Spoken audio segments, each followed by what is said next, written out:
সন্ধেবেলা মেয়ে খাবে হচ্ছে মুসলি, তাই জন্য জল গরম করে নিচ্ছি। ও ফল দিয়ে মুসলি খেতে ভালোবাসে, কলা না হলে আম। তো আজকে কলাটা অ্যাভেলেবেল, তাই কলা দিয়েছি একটু। আর এর মধ্যে আমি পাউডার মিল্ক দিই। ও গরুর দুধ হজম হয় না বলে ওকে আমি পাউডার মিল্ক খাওয়াই।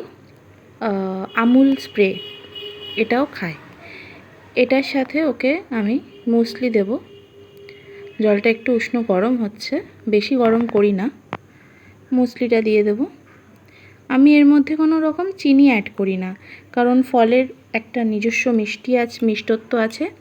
আমুল স্প্রেটাও একটু মিষ্টি মিষ্টি, এবং মুসলিটাও কিন্তু ওর মধ্যে বিভিন্ন রকম ফ্রুটস দেওয়া থাকে বলে ওটা কিন্তু মিষ্টি রকমই লাগে খেতে।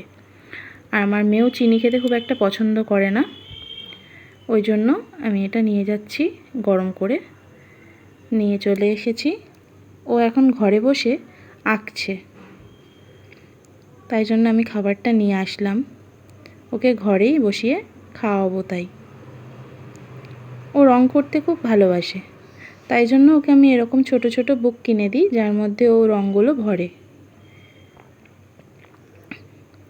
আমি এখন ওকে বলছিলাম যে তুই খাবি না আঁকবি। ও বললে তাহলে দাও খেয়ে নিই।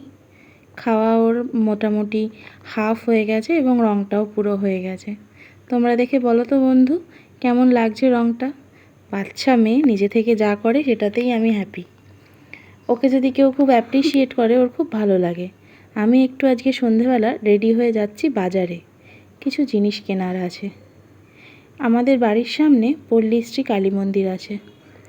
ঠাকুরটা দেখতে খুবই সুন্দর, দূর থেকে অত ভালো জুম করে দেখা যাচ্ছে না, মন্দিরটা এখন বন্ধ, সন্ধে হয়ে গেছে তো। চলে এসেছি একটা বইয়ের দোকানে।